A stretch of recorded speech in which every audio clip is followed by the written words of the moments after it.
നാമം ജപായനം പുണ്യം നിരുപമദീപാങ്കുരം പോലെ സ്വരശ്രുതിലയവരമതുലം ദീവാങ്കണം മോക്ഷസംഗീതസാരം നീളും വഴിത്താരയിൽ ജീവതാരം മന്ത്രാലാപം മായാവിൻ നിൻ പ്രസാദം.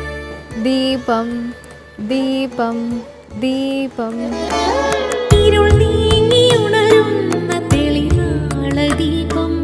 നമസ്കാരം. ഇന്നത്തെ സന്ധ്യാദീപത്തിലേക്ക് ഏവർക്കും സ്വാഗതം. സന്ധ്യാദീപം.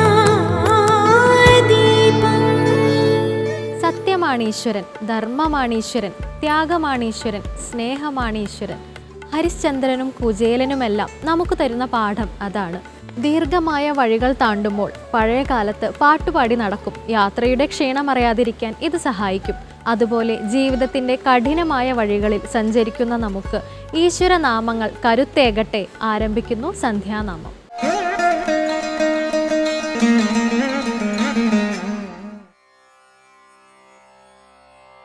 നാരായണം ഭജേ നാരായണം ലക്ഷ്മി നാരായണം ഭജേ നാരായണം നാരായണം ഭജേ നാരായണം ലക്ഷ്മി നാരായണം ഭജേ നാരായണം. വൃന്ദാവനസ്ഥിതം നാരായണം ദേവവൃന്ദൈരഭീഷ്ടുതം നാരായണം. വൃന്ദാവനസ്ഥിതം നാരായണം ദേവവൃന്ദൈരഭീഷ്ടുതം നാരായണം. ദിനകരമധ്യഗം നാരായണം ദിവ്യ കനകാംബരധരം നാരായണം. ദിനകരമധ്യഗം നാരായണം ദിവ്യ കനകാംബരധരം നാരായണം. പങ്കജലോചനം നാരായണം ഭക്തസങ്കടമോചനം നാരായണം. പങ്കജലോചനം നാരായണം ഭക്തസങ്കടമോചനം നാരായണം. കരുണാപയോനിധിം നാരായണം ഭവ്യശരണാഗതനിധിം നാരായണം. കരുണാപയോനിധിം നാരായണം ഭവ്യശരണാഗതനിധിം നാരായണം. രക്ഷിതജഗത്രയം നാരായണം ചക്രശിക്ഷിതാസുരചയം നാരായണം. രക്ഷിതജഗത്രയം നാരായണം ചക്രശിക്ഷിതാസുരജയം നാരായണം. അജ്ഞാനനാശകം നാരായണം ശുദ്ധവിജ്ഞാനഭാസകം നാരായണം. അജ്ഞാനനാശകം നാരായണം ശുദ്ധവിജ്ഞാനഭാസകം നാരായണം. ശ്രീവത്സഭൂഷണം നാരായണം നന്ദഗോവത്സപോഷണം നാരായണം. ശ്രീവത്സഭൂഷണം നാരായണം നന്ദഗോവത്സപോഷണം നാരായണം. ശൃംഗാരനായകം നാരായണം പദഗംഗാവിധായകം നാരായണം.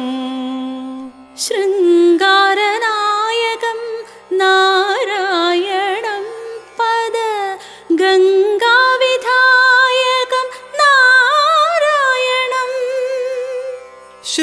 ശ്രീകണ്ഠസേവിതം നാരായണം നിത്യവൈകുണ്ഠവാസിനം നാരായണം. ശ്രീകണ്ഠസേവിതം നാരായണം നിത്യവൈകുണ്ഠവാസിനം നാരായണം. നാരായണം ഭജേ നാരായണം ലക്ഷ്മി നാരായണം ഭജേ നാരായണം. നാരായണം ഭജേ നാരായണം നാരായണം ഭജേ നാരായണം.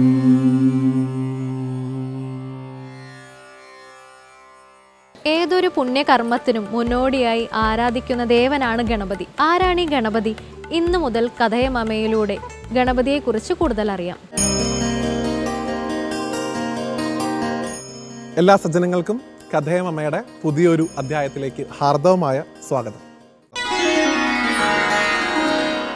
ഈ ഒരു അധ്യായം മുതൽ നാം ചർച്ച ചെയ്യുന്നത് സാക്ഷാൽ മഹാഗണപതിയുടെ കഥകളാണ്. ഭഗവാൻ ഗജാനനാണ്, പ്രഥമ പൂജ്യനാണ്. എല്ലാ തരത്തിലുള്ള പൂജകൾക്കും മുമ്പ് ആദ്യം പൂജിക്കേണ്ട സ്ഥാനം അലങ്കരിക്കുന്നവനാണ്. അങ്ങനെയുള്ള മഹാഗണപതി ഭഗവാനോട് പ്രത്യേകിച്ച് മലയാളികൾക്ക് വളരെയധികം ഭക്തിയും ബഹുമാനവും വാത്സല്യവും ഉള്ളൊരു ദേവതയാണ്. ആ ഭഗവാന്റെ കഥകളാണ് ഈ അധ്യായം മുതൽ നാം കേട്ടു തുടങ്ങുന്നത്. ഭഗവാൻ ഓംകാര സ്വരൂപനാണ്. അതുകൊണ്ട് തന്നെ ഇതെല്ലാം തന്നെ വെറും കഥകളാണ് എന്ന രീതിയിൽ മാത്രം എടുക്കാതെ ആ ഓംകാര തത്വമാണ് ഗണപതിയുടെ കഥകളിലൂടെ നമ്മളിലേക്ക് ആത്യന്തികമായിട്ട് എത്തേണ്ടത്. ഭഗവാന്റെ ജനനകഥ തന്നെ പറഞ്ഞുകൊണ്ട് നമുക്ക് തുടങ്ങാം. ഭഗവാൻ എങ്ങനെയാണ് നമ്മുടെ ഇടയിലേക്ക് വരുന്നത്? നമുക്ക് എല്ലാവർക്കും അറിയാം, ഭഗവാൻ കൈലാസനാഥൻ്റെയും സാക്ഷാൽ ശ്രീപാർവതി അമ്മയുടെയും പൊന്നുണ്ണിയാണ്. ആ ഭഗവാന്റെ ജനനം ഉണ്ടായത് എങ്ങനെ എന്നുള്ള കഥ പ്രക്ഷിപ്തമായിട്ട് നമുക്കൊന്ന് നോക്കാം.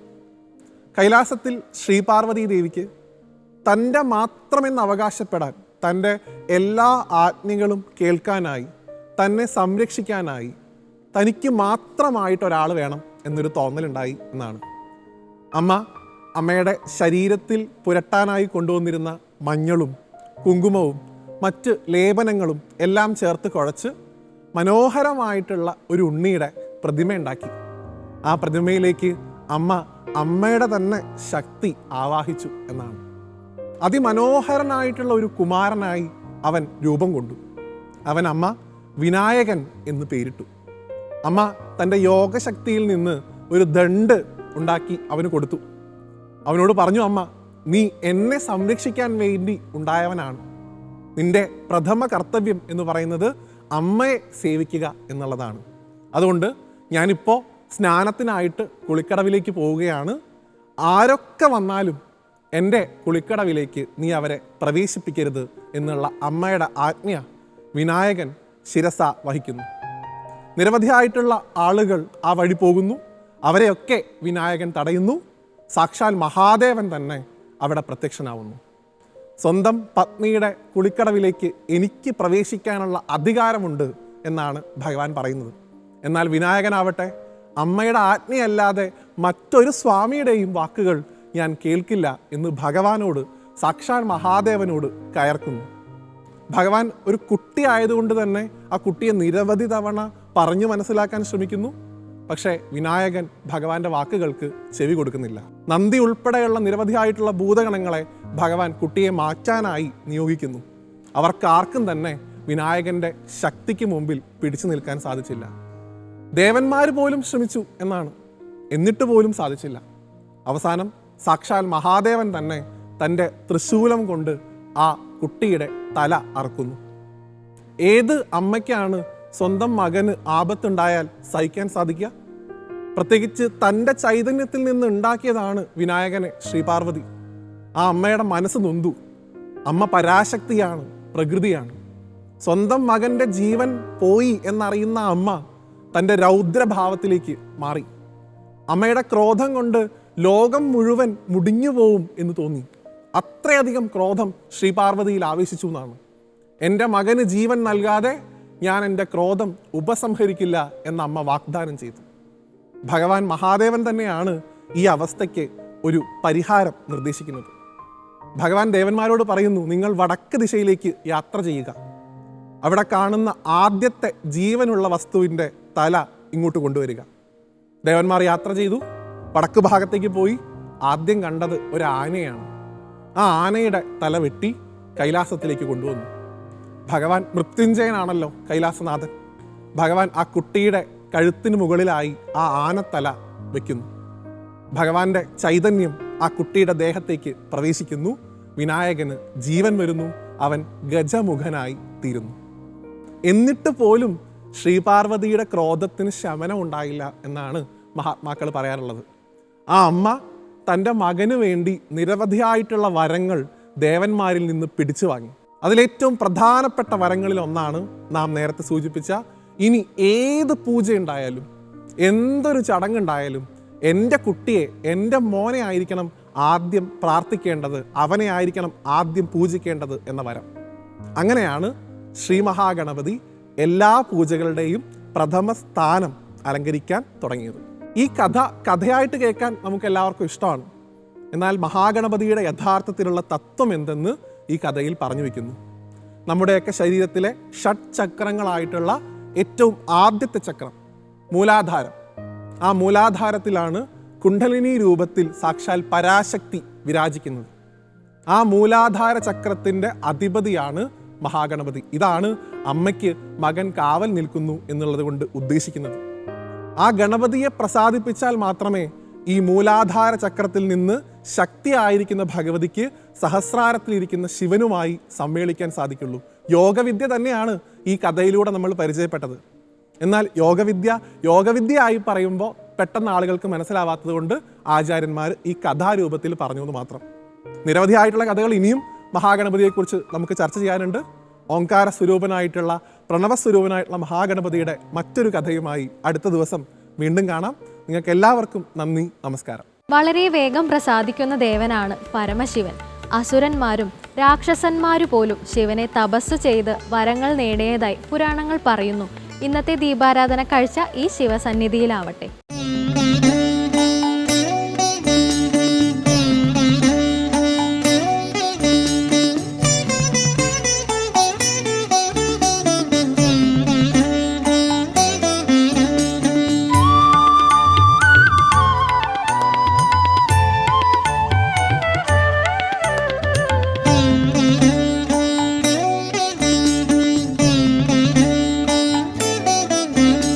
നെയ്യാറ്റിൻകര, പാറശാല, കന്യാകുമാരി എന്നിവ ഉൾപ്പെടുന്ന പ്രദേശം ഒരു കാലത്ത് വൈഷ്ണവരുടെയും ശൈവരുടെയും സങ്കേതമായിരുന്നു. മത്സരബുദ്ധിയോടെ ജീവിച്ചിരുന്ന ഈ ജനസമൂഹത്തിന്റെ പരസ്പര സ്പർദ്ധ അവസാനിച്ചതിന്റെ അടയാളമായി ഇന്നും തുടരുന്ന ചടങ്ങാണ് കന്യാകുമാരി ജില്ലയിലെ ശിവാലയ ഓട്ടം.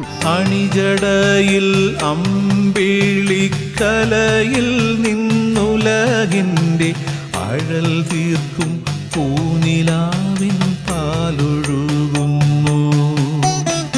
ആദിമധ്യാന്തങ്ങളാ നട കാത്തു നിൽക്കുന്നു.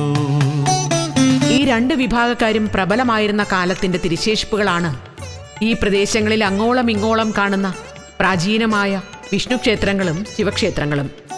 അത്തരത്തിൽ തന്നെയുള്ള പഴമ അവകാശപ്പെടാവുന്ന ക്ഷേത്രമാണ് പൂവളശ്ശേരി മഹാദേവ ക്ഷേത്രം. നമ ശിവായ ജപിച്ചു നാഗത്തളകൾ മിന്നും തൃക്കാൽക്കൽ ഞാനുമൊരു തരി ഭസ്മമായി ചേർന്നലിയേണം.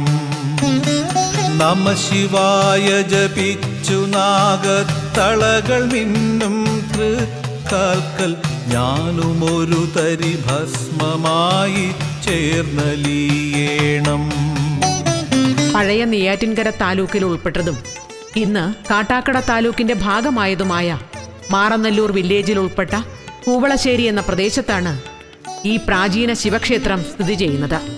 തെക്കൻ തിരുവിതാംകൂറിലെ മഹാക്ഷേത്രങ്ങളിൽ ശിലാക്ഷേത്രമായ പൂവളശ്ശേരി ശ്രീ മഹാദേവ ക്ഷേത്രം വളരെ പുരാതനമായ ക്ഷേത്രമാണ്. ഈ ക്ഷേത്രത്തിലെ ഭഗവാൻ വളരെ ശാന്തസ്വരൂപനാണ്. രത്നൈഃ കൽപ്പിതമാനസം ഹിമജലൈഃ സ്നാനം ച ദിവ്യാംബരം നാനാരത്നവിഭൂഷിതം മൃഗമദാമോദാങ്കിതം ചന്ദനം ജാതീചമ്പകവില്വപത്രരചിതം പുഷ്പം ച ധൂപം തഥാ. മഹാദേവന് ഏറ്റവും പ്രിയപ്പെട്ടത് എന്ന് കരുതുന്ന കൂവളം ധാരാളമായി ഉണ്ടായിരുന്ന പ്രദേശമായതിനാലാണ് കൂവളശ്ശേരി എന്ന നാമം ഈ പ്രദേശത്തിനുണ്ടായത് എന്ന് കരുതപ്പെടുന്നു. ശ്രീ പത്മനാഭസ്വാമി ക്ഷേത്രത്തിലെ പുഷ്പാഞ്ജലി സ്വാമിമാരുടെ മഠമായ മുഞ്ചിറ മഠത്തിന്റെ അധീനതയിലാണ് ഈ ക്ഷേത്രം. 900 വർഷത്തോളം പഴക്കമുണ്ടെന്നാണ് അറിയപ്പെടുന്നത്. ഇത് മുഞ്ചിറ മഠം സ്വാമിയാരുടെ കീഴിലാണ് ഈ ക്ഷേത്രം വരുന്നത്. മുഞ്ചിറ മഠം സ്വാമിയാരെന്ന് പറയുന്നത് പത്മനാഭസ്വാമി ക്ഷേത്രത്തിലെ പുഷ്പാഞ്ജലി സ്വാമികളിൽപ്പെട്ട ഒരാളാണ്. പത്മനാഭസ്വാമി ക്ഷേത്രത്തിൽ 2 പുഷ്പാഞ്ജലി സ്വാമിമാരുണ്ട്. ഒരാൾ മുഞ്ചിറ മഠം പ്രതിനിധിയും ഒരാൾ തൃശ്ശൂർ ബ്രഹ്മസമഠത്തിലെ സ്വാമിയാരുമാണ്.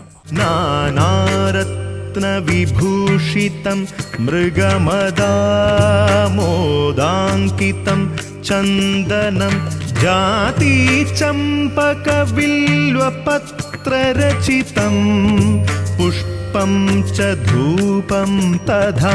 ഈ ക്ഷേത്രവും അതിനോടനുബന്ധിച്ച വിശാലമായ പറമ്പുകളും മറ്റും രാജാവ് എഴുതി നൽകിയതാണ്. അതുകൊണ്ട് തന്നെ ക്ഷേത്രഭരണം ആദ്യകാലങ്ങളിൽ മഠം നേരിട്ട് നടത്തിയിരുന്നു. എന്നാൽ പിന്നീട് മഠത്തിന്റെ പ്രതിനിധികളായിരുന്നു കാര്യക്കാർ. ക്ഷേത്രകാര്യങ്ങൾ നിറവേറ്റുന്നതിലുള്ള അശ്രദ്ധ മൂലം കാലക്രമത്തിൽ വിശാലമായ ക്ഷേത്ര സ്വത്തുക്കളിൽ നല്ലൊരു ഭാഗം അന്യാധീനപ്പെടുകയും ക്ഷേത്രം നിത്യപൂജകൾക്ക് പോലും വരുമാനമില്ലാത്ത അവസ്ഥയിലേക്ക് പോവുകയും ചെയ്തു. എന്നാൽ 1974 പ്രദേശവാസികളുടെ പ്രതിനിധികൾ മുഞ്ചിറ മഠം സന്ദർശിക്കുകയും ക്ഷേത്രഭരണ ചുമതലയും ഉത്സവം നടത്താനുള്ള അധികാരവും എഴുതി വാങ്ങുകയും ചെയ്തു. അതേ തുടർന്ന് ചില പുനരുദ്ധാരണ ചടങ്ങുകൾ നടക്കുകയും ഉത്സവം കൊണ്ടാടുകയും ചെയ്തു. വളരെ പെട്ടെന്ന് തന്നെ ഈ ക്ഷേത്രം പൂർവകാല പ്രതാപം വീണ്ടെടുത്തു. സൗവർണേ നവരത്നഖണ്ഡരചിതേ പാത്രേ ഘൃതം പായസം ഭക്ഷ്യം പഞ്ചവിധം പയോദധിയുതം രംഭാഫലം പാനകം. ആദ്യകാലങ്ങളിൽ ക്ഷേത്രത്തിലെ ചിലവുകൾക്കായി ജന്മികരം എന്ന നിലയിൽ 2479 രൂപ മഠം അനുവദിച്ചിരുന്നുവെങ്കിലും കാലക്രമത്തിൽ അത് അവസാനിപ്പിച്ചു. ഏതാണ്ട് 2 ഏക്കർ സ്ഥലത്ത് സ്ഥിതി ചെയ്യുന്ന ഈ ക്ഷേത്രത്തിൽ വലിയ ശിവലിംഗ പ്രതിഷ്ഠയാണുള്ളത്. ഗണപതിയാണ് ഇവിടെ മുഖ്യമായ ഉപദേവത. ഹനുമാനെ പരദേവ സങ്കല്പത്തിൽ പൂജിച്ചു വരുന്നു. ഭഗവാന്റെ ശിരസിനോട് ചേർന്ന് മേൽക്കുളവും ഭഗവാന്റെ കിഴക്ക് ഭാഗത്തായി കിടക്കുന്ന കീഴ്ക്കുളവും വളരെ പ്രശസ്തമാണ്. അങ്ങനെ 2 കുളങ്ങളുള്ള താഴെയും മുകളിലുമായി കുളമുള്ള അമ്പലം വളരെ കുറവാണ്. അപ്പോൾ മുകളിലെ അമ്പലത്തിലെ ഗംഗാതീർത്ഥമായിട്ടും ഇത് ഭഗവാന്റെ ക്ഷേത്രത്തിലെ പൂജകൾക്കായി താമര എടുക്കുന്നതിന് വേണ്ടിയുള്ള കുളമായും ഇതിനെ പരിഭാഷിച്ചു പോരുന്നു. ഹരപുരുഷോത്തമ അദ്വൈതാമൃത മുരരിപു സേവ്യ മൃഡേശ ശിവഹരാ ലാളിത ഭക്ത ജനേശ്വര കാളി നത ജന പൂജിത നാഥ ശിവഹരാ.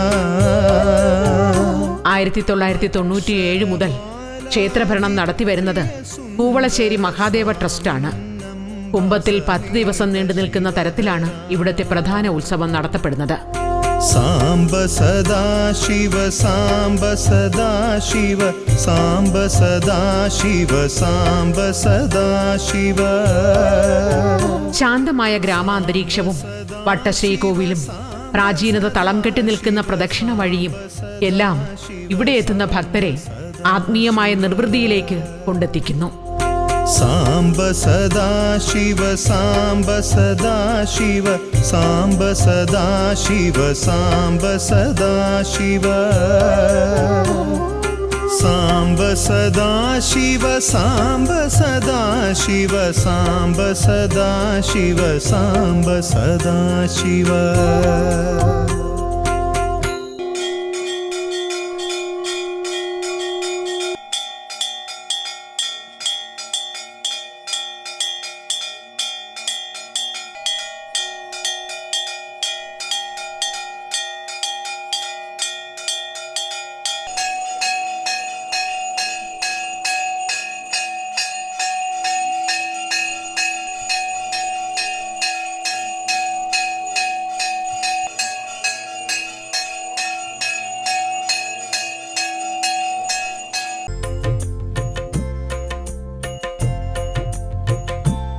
ഓം സാരമാം തപസിദ്ധിയായി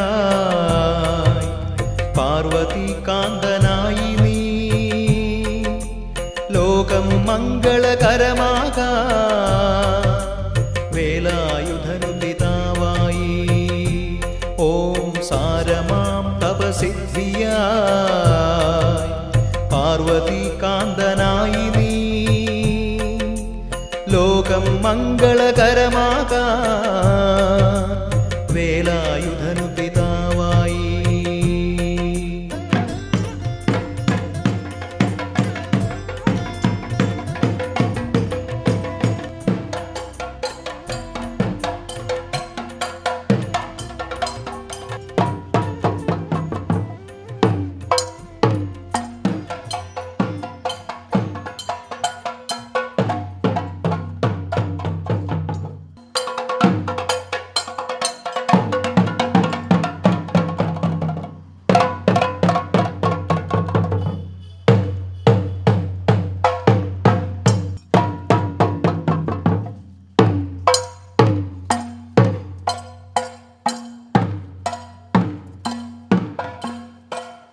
ഏവർക്കും സമാധാനവും ശാന്തിയും ഉണ്ടാകട്ടെ എന്ന് പ്രാർത്ഥിച്ചുകൊണ്ട് സന്ധ്യാദീപം ഇവിടെ പൂർണ്ണമാകുന്നു. നന്ദി.